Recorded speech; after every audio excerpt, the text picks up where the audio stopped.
Okay, students, this is the format in which we are going to calculate the residential status of an individual. What format is contains here? The first we are going to write the top of the format, the title, that is title calculation of residential status of Mr. Peter for the assessment year 2020 and 21. Problem ಅಲ್ಲಿ ಅವರು ಕೊಟ್ಟಿರುವಂತದ್ದು ಏನಂತ ಹೇಳಿದರೆ calculate the residential status for the assessment year 2020 and 2021. 2020 ಮತ್ತೆ 21ಕ್ಕೆ ಸಂಬಂಧಪಟ್ಟ ಹಾಗೆ residential status ಅನ್ನು calculation ಮಾಡಿ ಅಂತ ಹೇಳಿದ್ರು. ಅದನ್ನೇ ನಾವು ಟೈಟಲ್ ರೂಪದಲ್ಲಿ ಬರೆದಿರುವಂತದ್ದು calculation of residential status of Mister Peter for the assessment year 2020 and 21. The first column is representing here years. Second column number of days calculation. Number of days calculation in the science word here. How long? How many days a person called Mr. Peter is going to stay in India? Right? ಈ ಒಂದು column ಅಲ್ಲಿ mister Peter Bharat ದೇಶದಲ್ಲಿ ಎಷ್ಟು ದಿನಗಳ ಕಾಲ ಇರ್ತಾನೆ ಎಂಬುದನ್ನು calculation ಮಾಡಲಿಕ್ಕೆ ಇರುವಂತಹ ಒಂದು ಕಾಲಮ್. ನಂತರ ರಿಮಾರ್ಕ್ ಅಂತ ಹೇಳಿದ್ರೆ ಇಲ್ಲಿ ಫಸ್ಟ್ ಕಂಡೀಷನ್ ಸ್ಯಾಟಿಸ್ಫೈ ಮಾಡಿದ್ರ ಇಲ್ವಾ, ಸೆಕೆಂಡ್ ಕಂಡೀಷನ್ ಸ್ಯಾಟಿಸ್ಫೈ ಆಯ್ತಾ ಇಲ್ವಾ, third condition fourth condition satisfied or not satisfied ಅಂತ ಹೇಳಿ ಬರೆಯುವಂತಹ ಒಂದು ಕಾಲಮ್. ಅದಕ್ಕೆ ನಾವು ಕರೀತೀವಿ ರಿಮಾರ್ಕ್ಸ್ ಅಂತ ಹೇಳಿ. Now let me start the solution for this particular question. So here we need to move according to the provision. Calculation of problem is according to the provision. What is the first basic condition? ಅಂದ್ರೆ ನಾವು ಏನು provision ನೋಡ್ತಾ ಹೋದಿವಿ, basic condition ಗಳು, additional condition ಅಂತ ನೋಡ್ತಾ ಇದೀವಿ. ಅವುಗಳಿಗೆ condition ಗೆ ಅನುಗುಣವಾಗಿ ಕ್ಯಾಲ್ಕುಲೇಷನ್ ಮಾಡ್ತಾ ಹೋಗಬೇಕು. The first basic condition, he or she must be in India for 182 days or more in the relevant previous year. Relevant previous year ಅಂದ್ರೆ assessment year ಏನಿದೆ 2020 ಮತ್ತು 21 ಅದರ ಹಿಂದಿನ ವರ್ಷವನ್ನ ಪ್ರೀವಿಯಸ್ ಇಯರ್ ಅಂತ ಕರೀತಾರೆ. 2020 ಮತ್ತೆ 21 ಅಸೆಸ್ಮೆಂಟ್ ಇಯರ್ ಆದ್ರೆ ಪ್ರೀವಿಯಸ್ ಇಯರ್ ಏನಾಗುತ್ತೆ 19 20 ಅಂದ್ರೆ 1/4/2019 ಇಂದ ಹಿಡಿದು 31/3/2020. So this is what we are saying the previous year. Now let me see in a problem how long he stays in a previous year. Problem ಅಲ್ಲಿ ಈಗ ನಾವು ವೆರಿಫೈ ಮಾಡಬೇಕು ಹಿಂದಿನ ವರ್ಷ, ಕೇವಲ ಹಿಂದಿನ ವರ್ಷವನ್ನು ಮಾತ್ರ ತಗೋಬೇಕು. ಹಿಂದಿನ ವರ್ಷ ಅಂದ್ರೆ 1/4/2019 ಇಂದ ಹಿಡಿದು 31/3/2020 ವರೆಗೂ ಈ 12 ತಿಂಗಳಲ್ಲಿ ಆತ ಭಾರತ ದೇಶದಲ್ಲಿ ಎಷ್ಟು ದಿನ ಇದ್ದ ಎಂಬುದನ್ನ ಪ್ರಾಬ್ಲಮ್ ಅಲ್ಲಿ ಕೊಟ್ಟಿರ್ತಾರೆ. ಅದರ ಬೇಸ್ ಮೇಲೆ ನಾವಿಲ್ಲಿ ಬರಿತಾ ಹೋಗಬೇಕು. ಓಕೆ, ಸೊ ಪ್ರಾಬ್ಲಮ್ ಅಲ್ಲಿ ನಮ್ಗೆ ಗೊತ್ತಿರೋ ಹಾಗೆ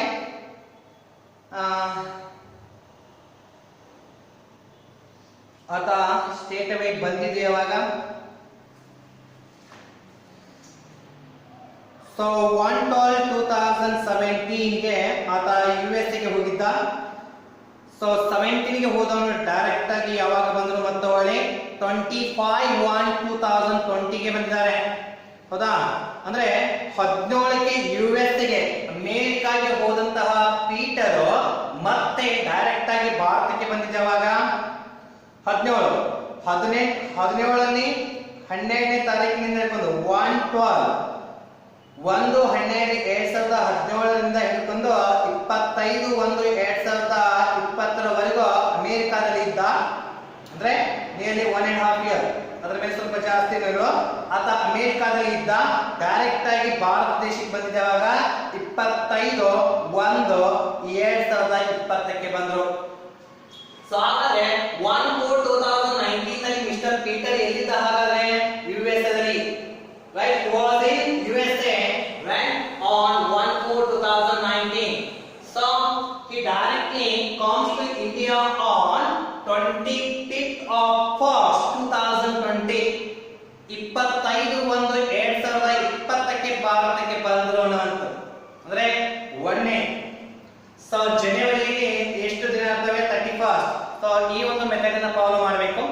ಸೊ ಮುಷ್ಟಿನ ಈ ರೀತಿಗೆ ಮಾಡಿದಾಗ ಇಲ್ಲಿ ಮೇಲ್ಗಡೆ ಏನು ಕಾಣ್ತಾ ಇವೆ ಹುಬ್ಬುಗಳು, ಅಲ್ಲಿ ಯಾವ ಮಂತ್ ಬರುತ್ತೆ ಆ ಮಂತ್ ಅಲ್ಲಿ 30 ಡೇಸ್ ಇರ್ತವೆ.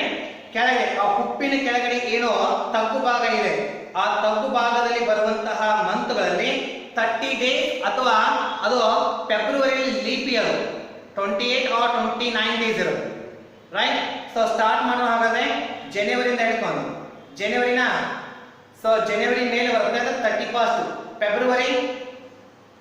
ಫೆಬ್ರವರಿ ಏನಿರುತ್ತೆ 28 or 29, ಅದು ಲೀಪ್ ಇಯರ್ ಮೇಲೆ ಡಿಪೆಂಡ್. ಈಗ ಲೀಪ್ ಇಯರ್ ಬರುತ್ತೆ ನಮ್ಮದು 2020 ಇದೆ, 2020 ಲೀಪ್ ಇಯರ್ 29 ಡೇಸ್ ಇರುತ್ತೆ. ನಿಮ್ಮ ಸಿಲೆಬಸ್ಗೆ ಫೆಬ್ರವರಿಯಲ್ಲಿ 29 ಡೇಸ್ ಇರುತ್ತೆ. ಮಾರ್ಚ್ ಮೇಲ್ಗಡೆ ಬರುತ್ತೆ 31st. ಏಪ್ರಿಲ್ ಕೆಳಗಡೆ ಬಂತು ಹುಬ್ಬಿನ ನೋಡ್ರಿ ಇಲ್ಲಿ, ಹೌದಾ, ಈ ಕೆಳಗಡೆ ಬರ್ತಾ ಇದೆ ಅಂದ್ರೆ ಏಪ್ರಿಲ್ 30, ಮೇ 31, ಜೂನ್ 30, ಜುಲೈ 31 ಇರುತ್ತೆ. ಮತ್ತೆ ರಿವರ್ಸ್ ಬರಬೇಕು ಅಲ್ಲಿಂದ ಹಿಡ್ಕೊಂಡು August 31, September 30, October 31, November 30, December 31. ಈ ರೀತಿಯಾಗಿ ಈ ಒಂದು ಮುಷ್ಟಿ ಮೆಥಡ್ ಅಂತ ಕರಿತೀವಿ. ಈ ಮುಷ್ಟಿ ಮೆಥಡ್ ಅನ್ನು ಫಾಲೋ ಮಾಡೋದ್ರ ಮುಖಾಂತರ ನಾವು ನಂಬರ್ ಆಫ್ ಡೇಸ್ ಅನ್ನು ಕ್ಯಾಲ್ಕುಲೇಷನ್ ಮಾಡ್ಕೋಬೇಕು. ಸೊ ಇಲ್ಲಿ ಬಂದಂತ ದಿನವನ್ನ ಮತ್ತೆ ಭಾರತ ದೇಶದ ಹೋದಂತ ದಿನವನ್ನು ಕೂಡ ಕೌಂಟ್ ಮಾಡಬೇಕು ಅಂತ ನಾನು ಹೇಳಿದ್ದೆ. 25/1/2020 ಬಂದರೆ 25/1/2020 ಇದೇ ಇಯರ್ ಬರುತ್ತಾ? Of course 25/1/2020 is a part of this year only. So 25 ಬಂದ್ರು ಅಂದ್ರೆ ಜನವರಿಯಲ್ಲಿ ಇದ್ದಾರೆ. ಜನವರಿ ಎಷ್ಟು ದಿನ? 25 ಅದನ್ನ ಹಿಡಿಬೇಕು. 26, 27, 28, 29, 30, 31 ಅಂದ್ರೆ ಜನವರಿಯಲ್ಲಿ 7 ಡೇಸ್ ಇದ್ದಾರೆ. ಪ್ಲಸ್ ಫೆಬ್ರವರಿ ಕೊಟ್ಟಿದ್ದಾರೆ, ಯಾಕಂದ್ರೆ ಮುಂದೆ ಯಾವುದೇ ಇನ್ಫಾರ್ಮೇಶನ್ ಕೊಟ್ಟಿಲ್ಲ. 25/1/2020 ಗೆ ಭಾರತ ದೇಶಕ್ಕೆ ಬಂದ್ರು ಅಂತ ಇನ್ಫಾರ್ಮೇಶನ್ ಕೊಟ್ಟಿದ್ದಾರೆ, ನಂತರ ಯಾವುದೇ ಇನ್ಫಾರ್ಮೇಶನ್ ಕೊಟ್ಟಿಲ್ಲ. ಅರ್ಥ ಏನೋ? ಅಲ್ಲಿಂದ 25/1/2020 ಇಂದ ಹಿಡ್ಕೊಂಡು ಅವರು ಭಾರತ ದೇಶದಲ್ಲಿ ಇದ್ದಾರೆ ಅಂತ ಅಸ್ಯೂಮ್ಷನ್ ಮಾಡ್ಕೋಬೇಕು, ರೈಟ್. ಸೊ ಫೆಬ್ರವರಿ ಬರುತ್ತೆ, ಫೆಬ್ರವರಿಯಲ್ಲಿ ಲೀಪ್ ಇಯರ್ ಇದೆ ನೋಡಿ. 2020 is a leap year. The year which is completely divisible by 4, that year is called as a leap year. ಯಾವ ಇಯರ್ 4 ಇಂದ ಕಂಪ್ಲೀಟ್ ಆಗಿ ಡಿವೈಡ್ ಆಗುತ್ತೆ ಆ ಇಯರ್ ಗೆ ನಾವು ಕರಿತೀವಿ ಲೀಪ್ ಇಯರ್. 2020 ಡಿವೈಡ್ ಬೈ 4 ಮಾಡಿದ್ರೆ ಕಂಪ್ಲೀಟ್ ಆಗಿ ಡಿವೈಡ್ ಆಗುತ್ತೆ, ಅಲ್ಲಿ ಪಾಯಿಂಟ್ ಆನ್ಸರ್ ಏನು ಬರಂಗಿಲ್ಲ, ಅದಕ್ಕೆ ಅದನ್ನ ಲೀಪ್ ಇಯರ್ ಅಂತ ಕರಿತೀವಿ. ಲೀಪ್ ಇಯರ್ ಎಷ್ಟು ದಿನ ಇರುತ್ತೆ? 29 ಪ್ಲಸ್ ಮಾರ್ಚ್ ಎಂಡ್ ಆಗ್ತಾರೆ ಯಾವಾಗ? ಮಾರ್ಚ್ಗೆ ಮಾರ್ಚ್ ಎಷ್ಟಿದೆ? 31st ಇರುತ್ತೆ. ಸೊ 7 ಪ್ಲಸ್ 29 ಪ್ಲಸ್ 31, ಹೌದಾ? ಇದನ್ನ ಟೋಟಲ್ ಮಾಡಿದ್ರೆ ಎಷ್ಟು ಬರುತ್ತೆ ಅಂತ ನೋಡ್ಕೋಬೇಕಿಲ್ಲಿ.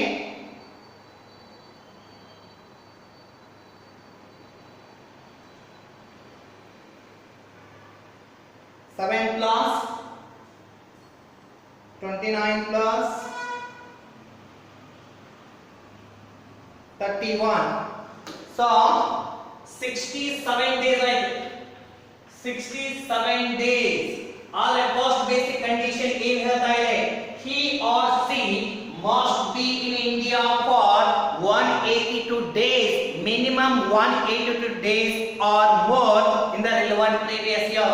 Previous year ಅಲ್ಲಿ ಮಿನಿಮಮ್ ಅಂದ್ರೆ 182 ಡೇಸ್ ಇರಬೇಕಂತ ರೂಲ್ಸ್ ಇದೆ. ಆದ್ರೆ ಈತ ಪ್ರೀವಿಯಸ್ ಇಯರ್ ಅಲ್ಲಿ ಭಾರತ ದೇಶದಲ್ಲಿ ಇದ್ದಂತ ದಿನಗಳು ಎಷ್ಟು? 67 ಡೇಸ್. ಹಾಗಾದ್ರೆ ಫಸ್ಟ್ ಬೇಸಿಕ್ ಕಂಡೀಷನ್ ಅನ್ನ ಈತ ಸ್ಯಾಟಿಸ್ಫೈ ಮಾಡಿಲ್ಲ.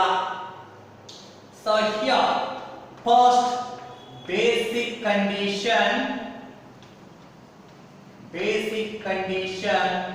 is not satisfied. The first basic condition is all. So first basic condition ಇಲ್ಲಿ satisfy all. So first basic condition satisfy ಆಗಿಲ್ಲ ಅಂತಂದ್ರೆ now we need to see the second condition, second basic condition. What is that one? He or she must be in India for 60 days in the previous year and 365 days out of 4 preceding the previous year. ಅಂದ್ರೆ ಎರಡನೇ basic condition ಹೇಳ್ತಾ ಇದೆ ಹಿಂದಿನ ವರ್ಷದಲ್ಲಿ 60 ದಿನ ಇರಬೇಕು. ಆ ಹಿಂದಿನ ವರ್ಷವನ್ನು ಬಿಟ್ಟು ಅದರ ಹಿಂದಗಡೆ ಬರ್ತಾ ಇರುವಂತ 4 ವರ್ಷಗಳಲ್ಲಿ 365 ದಿನ ಇರಬೇಕು ಭಾರತದಲ್ಲಿ ಅಂತ ಹೇಳ್ತಾ ಇದೆ.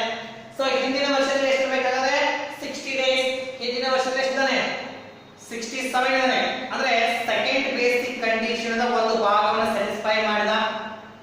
ರೈಟ್. ನಾ ಇನ್ನೊಂದು ಭಾಗ ಏನಾಗ್ತದೆ 4 ಪ್ರಿಸಿಡಿಂಗ್ ದ ಪ್ರೀವಿಯಸ್ ಇಯರ್. ಹಿಂದಿನ ವರ್ಷವನ್ನು ಬಿಟ್ಟು ಅದರ ಕೆಳಗೆ ಬರ್ತಾ ಇರೋದು 4 ವರ್ಷಗಳು. ಸೊ 4 years preceding ಅಂದ್ರೆ ಹಿಂದಿನ 4 years preceding the previous year. previous year ಬಿಟ್ಟು ಅದರ ಕೆಳಗೆ ಬರ್ತಾ ಇರೋದು 4 ವರ್ಷಗಳು. ಸೊ 2019 20 ಅದು ಹಿಂದಿನ ವರ್ಷ, ಅದರ ಹಿಂದೆ ಬರ್ತಾ 4 ವರ್ಷಗಳು. ನಾವು ಹೇಳ್ತೀವಿ ನೋಡ್ರಿ ಈಗ 1/4/2018 to 31/3/2019. right. Next 1/4/2017 to 31/3/2018. 1/4/2016 to 31/3/2017. 1/4/2015 to 31/3.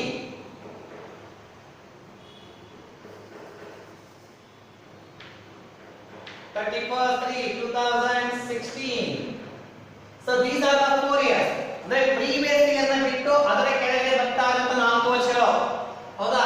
19 20 ಹಿಂದಿನ ವರ್ಷ, 18 19 ಅದರ ಹಿಂದಿನ ವರ್ಷ, ಅದರ ಹಿಂದಿನ ವರ್ಷ 17 18 16 17 15 16. ಈ ರೀತಿ ಕಂಟಿನ್ಯೂಸ್ ಆಗಿರಬೇಕು ನೋಡಿ. Okay. So now the second part of the second basic condition says here he must be 365 days in the out of 4 preceding years. Out of 4 preceding the previous year. Right. ಈ previous year ನ ಬಿಟ್ಟು ಅದರ ಕೆಳಗಡೆ ಬರ್ತಾ ಇರುವಂತ ಈ 4 ವರ್ಷಗಳಲ್ಲಿ ಆತ ಭಾರತದಲ್ಲಿ 365 ದಿನ ಇರಬೇಕು. ರೈಟ್. ಹಾಗಾದ್ರೆ ಫಸ್ಟ್ ಟೈಮ್ ಯಾವಾಗ ಬಂದಿದ್ರು ನೋಡಿ ಅವರು. He comes to India for the first time on 1/4/2013. ಹೌದಾ? ಫಸ್ಟ್ ಗೆ 1/4/2013 ಗೆ ಭಾರತಕ್ಕೆ ಬಂದು ಕಂಟಿನ್ಯೂಸ್ ಆಗಿ 3 ವರ್ಷಗಳ ಕಾಲ ಭಾರತದಲ್ಲಿ ಇದ್ರು ಅಂತ ಹೇಳಿದರು. Continuously he stays in India for 3 years.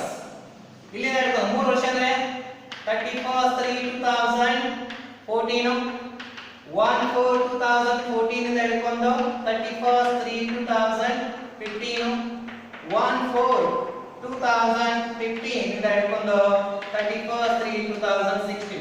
ಅಂದ್ರೆ ಈ 3 ವರ್ಷಗಳ ಕಾಲ ಭಾರತದಲ್ಲಿ ಇದ್ರು ಅನ್ನಂಗೆ ಇನ್ಫಾರ್ಮೇಶನ್ ಕೊಟ್ಟಿದ್ದಾರೆ. ಸೊ ಇಲ್ಲಿ 365 ಇದ್ದಾರೆ, ಇಲ್ಲಿ 365 ಇದ್ದಾರೆ, ಇಲ್ಲಿ 365. Now 1/4/2015 ಇಂದ ಹಿಡ್ಕೊಂಡು 31/3/2016 ದಲ್ಲಿ 365 ಇದ್ದಾರೆ ಅವರು. ಹೌದಾ? ನೋಡಿ, ಹಿಂದಿನ ವರ್ಷದಲ್ಲಿ 60 ದಿನಗಳ ಕಾಲ ಇದ್ದಾರೆ. ನಂತರ ಹಿಂದಿನ ವರ್ಷವನ್ನ ಬಿಟ್ಟು ಅದರ ಹಿಂದೆಗಡೆ ಬರ್ತಾ ಇರುವಂತ 4 ವರ್ಷಗಳಲ್ಲಿ 365 ಡೇಸ್ ಇದ್ದಾರೆ. Right. So in the past, in the previous year he is in India for 60 days. Actually 67, but to fulfill the second basic condition, how many days are required? 60.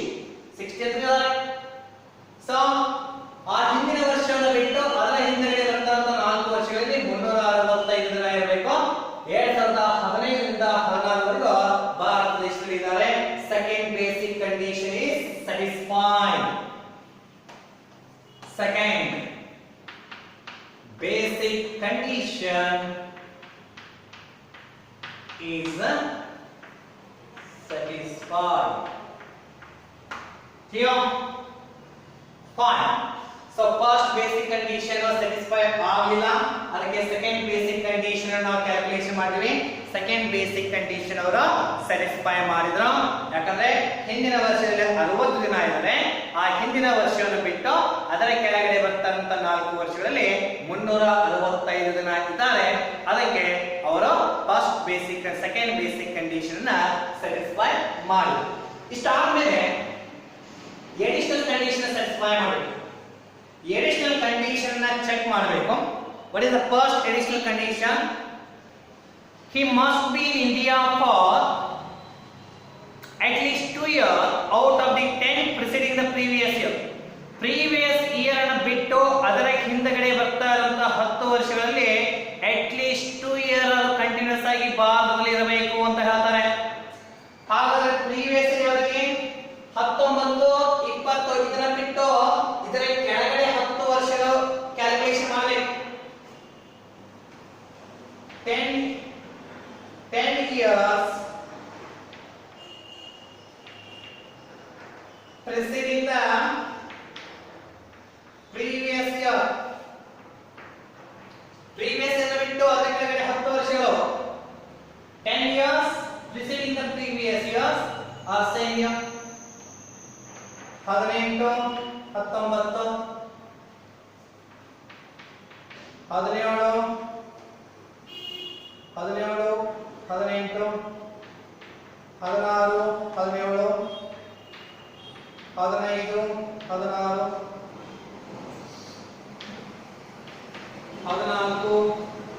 14 15 13 14. Let me continue here.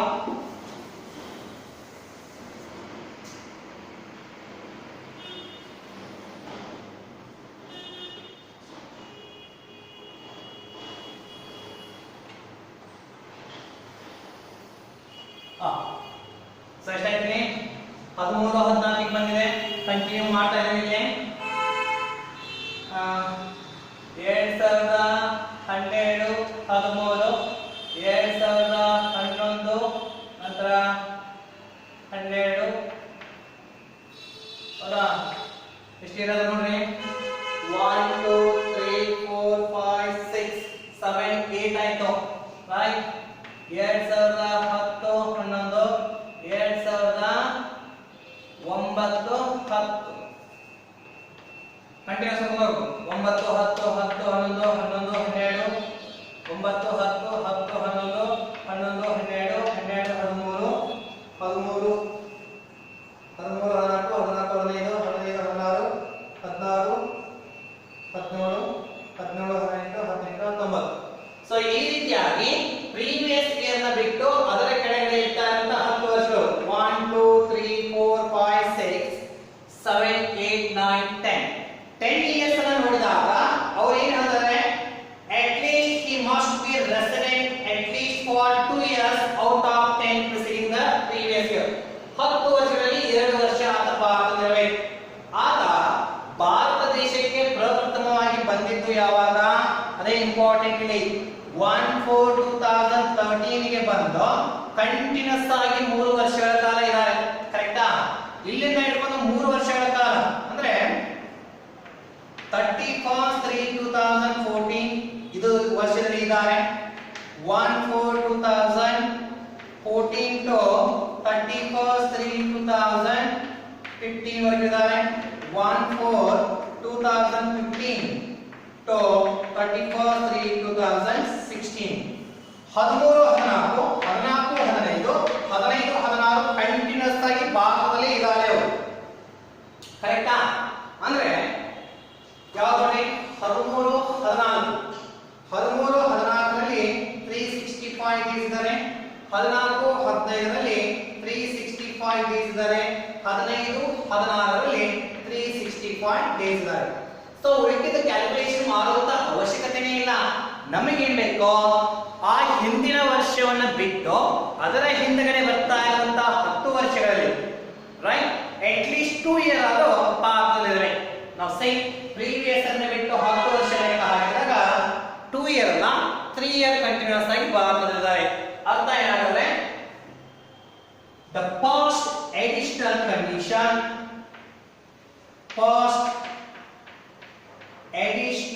condition is satisfied ಮೊದಲನೇ additional condition ಈಗ satisfy ಆಯಿತು. ಇಷ್ಟಾದ್ಮೇಲೆ ನಾವು second additional condition check ಮಾಡಬೇಕು. ಯಾಕೆ ಇದನ್ನ check ಮಾಡಬೇಕು ಅಂದ್ರೆ, so to decide the residential status ಇದನ್ನ ಚೆಕ್ ಮಾಡಲೇಬೇಕು ನಾವು. ಯಾಕಂದ್ರೆ ಇಲ್ಲಿ ಫಸ್ಟ್ ಬೇಸಿಕ್ ಕಂಡೀಷನ್ ಸ್ಯಾಟಿಸ್ಫೈ ಮಾಡಿ ಫಸ್ಟ್ ಎಡಿಷನಲ್ ಕಂಡೀಷನ್ ಸ್ಯಾಟಿಸ್ಫೈ ಮಾಡಿದ್ದಾರೆ ಅಂದ್ರೆ ಅವರು ರೆಸಿಡೆಂಟ್ ಅಂಡ್ ಆರ್ಡಿನರಿ ರೆಸಿಡೆಂಟ್ ಆಗಬೇಕಂದ್ರೆ ಏನಂತ ಹೇಳಿದ್ದಾರೆ ನಿಮಗೆ ನಾನು ಹಿಂದಿನ ಕ್ಲಾಸಲ್ಲಿ. If a person wants to be a resident and ordinary resident, he must satisfy one of the basic condition and both of the additional condition. ಹೌದಾ? ರೆಸಿಡೆಂಟ್ ಅಂಡ್ ಆರ್ಡಿನರಿ ರೆಸಿಡೆಂಟ್ ಆಗಬೇಕಂದ್ರೆ ಒಂದು ಬೇಸಿಕ್ ಕಂಡೀಷನ್ ಸ್ಯಾಟಿಸ್ಫೈ ಆಗಬೇಕು, ನಂತರ ಎರಡು additional condition satisfy ಆಗಬೇಕು. ಈಗ ಎರಡು basic condition ಅಲ್ಲಿ ಒಂದನ್ನು ಸ್ಯಾಟಿಸ್ಫೈ ಆಗಿದೆ, ನಂತರ ಅಡಿಷನಲ್ ಕಂಡೀಷನ್ ಕೂಡ ಒಂದು ಸ್ಯಾಟಿಸ್ಫೈ ಮಾಡಿದ್ದಾರೆ. ಇನ್ನೊಂದು ಅಡಿಷನಲ್ ಕಂಡೀಷನ್ ಏನಾದರೂ ಇವರು ಸ್ಯಾಟಿಸ್ಫೈ ಮಾಡಿದರೆ ಆಟೋಮೆಟಿಕಲಿ ಇವ್ರದ್ದು ಏನಾಗುತ್ತೆ, ಈಗ ರೆಸಿಡೆಂಟ್ ಅಂಡ್ ಆರ್ಡಿನರಿ ರೆಸಿಡೆಂಟ್ ಆಗುತ್ತೆ. Now let me see the fourth condition, second additional condition. What is that one? He or she must be in India for 730 days or more out of 7 preceding the previous year. ಹಿಂದಿನ ವರ್ಷವನ್ನು ಬಿಟ್ಟು ಅದರ ಕೆಳಗಡೆ ಬರ್ತಾ ಇರುವಂತಹ 7 ವರ್ಷಗಳನ್ನ calculation ಮಾಡಿ ಆ 7 ವರ್ಷಗಳಲ್ಲಿ 730 ಡೇಸ್ ಆದ್ರೂ ಮಿನಿಮಮ್ ಭಾರತ ದೇಶದಲ್ಲಿ ಇರಬೇಕು. ಹಾಗಾದ್ರೆ ನಾವೇನ್ ಮಾಡೋಣ, 7 years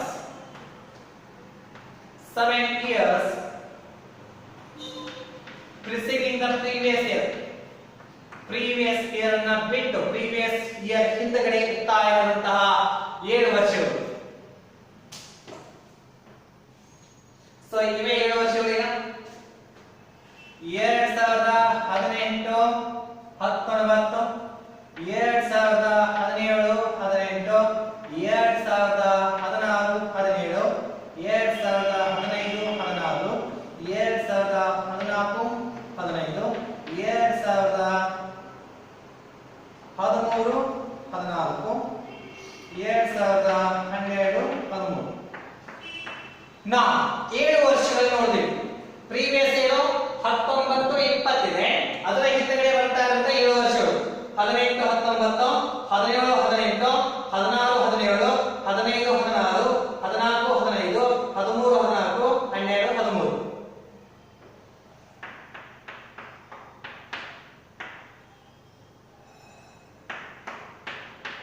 ರೈಟ್, ಕರೆಕ್ಟ್ ಇದೆ ನಂಗೆ. ಈ ಒಂದು 7 ಇಯರ್ ಅಲ್ಲಿ ಮಿನಿಮಮ್ ಅಂದ್ರೆ ಎಷ್ಟು ಬೇಕು, 730 ಡೇಸ್ ಇರಬೇಕು. ರೈಟ್. ಸೊ ಮತ್ತೆ ನಾವು ಇದೇ ಒಂದು ಕಾನ್ಸೆಪ್ಟ್ ನೋಡೋಣ. ಫಸ್ಟ್ ಟೈಮ್ ಬಂದಿದೆ ಯಾವಾಗ, 1/4/2000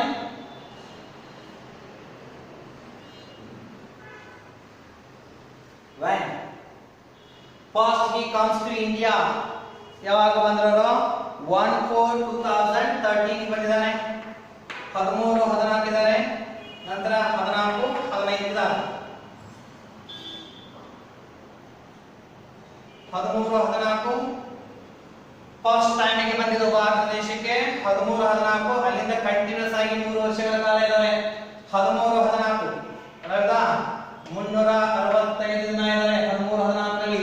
14 15 ರಲ್ಲಿ 365 ದಿನ, ನಂತರ 15 16 ರಲ್ಲಿ 365 ದಿನ. ಟೋಟಲ್ ಎಷ್ಟು ದಿನ ಇದ್ದಂಗೆ ಆಯ್ತು, 365 ಪ್ಲಸ್ 365 ಅಂದ್ರೆ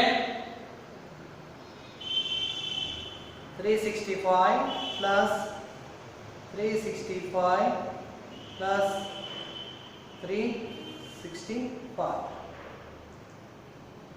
1095 days ಬರುತ್ತೆ. ಬಟ್ ಕಂಡೀಷನ್ ಹೇಳ್ತಾ ಇದೆ, he must be in India for 730 days, at least 730 days must be in India out of 7 preceding the previous year. ಹೌದಾ? 7 ವರ್ಷಗಳಲ್ಲಿ 736 ಮಿನಿಮಮ್ ಇರಬೇಕು, ಅದ್ರ ಜಾಸ್ತಿನೇ ಇದ್ದಾರೆ. ಅರ್ಥ ಏನು? Second additional condition is satisfied. So ಈ ರೀತಿಯಾಗಿ ನಾವು ಕಂಡೀಷನ್ ಅನ್ನು ಚೆಕ್ ಮಾಡ್ತಾ ಹೋದ್ವಿ. ಈಗ ಈ ಕಂಡೀಷನ್ ಆಧಾರದ ಮೇಲೆ ರೆಸಿಡೆನ್ಷಿಯಲ್ ಸ್ಟೇಟಸ್ ದ ಕನ್ಕ್ಲೂಷನ್ ಬರಬೇಕು. ಸೊ ಕನ್ಕ್ಲೂಷನ್ ನಾ ಹಿಂದಿನ ಕ್ಲಾಸ್ ಅಲ್ಲಿ ನಿಮಗೆ ಒಂದಷ್ಟು ಪಾಯಿಂಟ್ ಗಳನ್ನ ಕಾನ್ಸೆಪ್ಟ್ ರೂಲ್ಸ್ ಆದ ಮೇಲೆ 3 ಪಾಯಿಂಟ್ ಹೇಳಿದೆ. The person who is going to satisfy any one of the basic conditions and both of the additional condition, that person is called as a resident and ordinary resident. ಅದು ಮೊದಲನೇದಿದೆ. Second one, the person who is going to satisfy any one of the basic conditions and any one of the additional condition or none of the additional condition, that person is called as a non-ordinary resident. The person who is not going to satisfy any one of the basic condition or he may satisfy both of the additional condition, that person is called as a non-resident. ಹೌದಾ? Resident and ordinary resident ಅಂದ್ರೆ ಯಾವ ವ್ಯಕ್ತಿ ಎರಡು basic condition ಅಲ್ಲಿ ಒಂದು basic condition satisfy ಮಾಡಿ ಎರಡು additional condition satisfy ಮಾಡಿದ್ರೆ ಅವರಿಗೆ ರೆಸಿಡೆಂಟ್ ಅಂಡ್ ಆರ್ಡಿನರಿ ರೆಸಿಡೆಂಟ್ ಅಂತ ಕರೀತಾರೆ. ಎರಡನೇ ಕ್ಯಾಟಗರಿ ಹೇಳಿದೆ, ಯಾವ ವ್ಯಕ್ತಿ ಒಂದು ಅಡಿಷನಲ್ ಕಂಡೀಷನ್ ಸ್ಯಾಟಿಸ್ಫೈ ಮಾಡಿ ಒಂದು ಬೇಸಿಕ್ ಕಂಡೀಷನ್ ಅಥವಾ ಎರಡು ಬೇಸಿಕ್ ಕಂಡೀಷನ್ ಸ್ಯಾಟಿಸ್ಫೈ ಮಾಡಿ ಒಂದು ಅಡಿಷನಲ್ ಕಂಡೀಷನ್ ಅಥವಾ ಯಾವುದೇ ಅಡಿಷನಲ್ ಕಂಡೀಷನ್ ಸ್ಯಾಟಿಸ್ಫೈ ಮಾಡದೇ ಇದ್ರೆ ಅವನಿಗೆ ನಾವೇನಂತ ಕರಿತೀವಿ? ನಾಟ್ ಆರ್ಡಿನರಿ ರೆಸಿಡೆಂಟ್ ಅಂತ ಕರಿತೀವಿ. ಮೂರನೇ ಕಾನ್ಸೆಪ್ಟ್, ಯಾವುದೇ ಬೇಸಿಕ್ ಕಂಡೀಷನ್ ಅನ್ನು ಸ್ಯಾಟಿಸ್ಫೈ ಮಾಡದೆ ಯಾವುದೇ ಅಡಿಷನಲ್ ಕಂಡೀಷನ್ ಅನ್ನು ಸ್ಯಾಟಿಸ್ಫೈ ಮಾಡದೆ ಅಥವಾ ಅಡಿಷನಲ್ ಕಂಡೀಷನ್ ಅನ್ನು ಸ್ಯಾಟಿಸ್ಫೈ ಮಾಡಿದ್ರು ಆತನಿಗೆ ನಾವೇನಂತ ಕರಿತೀವಿ? ನಾನ್ ರೆಸಿಡೆಂಟ್. ನಾವೀಗ ಈ ಒಂದು ಪ್ರಾಬ್ಲಮ್ ನೋಡಿದಾಗ ಪ್ರಾಬ್ಲಮ್ ಅಲ್ಲಿ ಒಂದು ಬೇಸಿಕ್ ಕಂಡೀಷನ್ ಸ್ಯಾಟಿಸ್ಫೈ ಆಗಿದೆ, ಸೆಕೆಂಡ್ ಬೇಸಿಕ್ ಕಂಡೀಷನ್ ಸ್ಯಾಟಿಸ್ಫೈ ಆಗಿದೆ, first base additional condition satisfy ಆಗಿದೆ, ಸೆಕೆಂಡ್ ಅಡಿಷನಲ್ ಕಂಡೀಷನ್ ಸ್ಯಾಟಿಸ್ಫೈ ಆಗಿದೆ. ಸೊ ಯಾವಾಗ ಒಂದು ಬೇಸಿಕ್ ಕಂಡೀಷನ್ ಸ್ಯಾಟಿಸ್ಫೈ ಆಗಿ ಎರಡು ಅಡಿಷನಲ್ ಕಂಡೀಷನ್ ಸ್ಯಾಟಿಸ್ಫೈ ಆಗುತ್ತೆ ಆವಾಗ ಆ ವ್ಯಕ್ತಿಯ residential status resident and ordinary resident ಆಗುತ್ತೆ. So here therefore Mr. Peter satisfied second additional condition, second basic condition,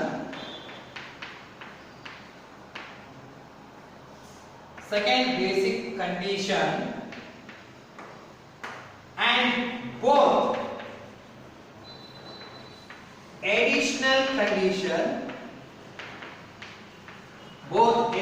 conditions, hence his residential status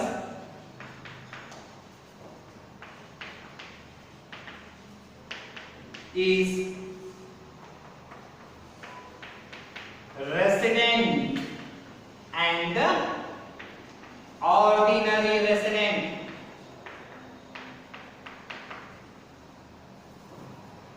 Resident and ordinary resident.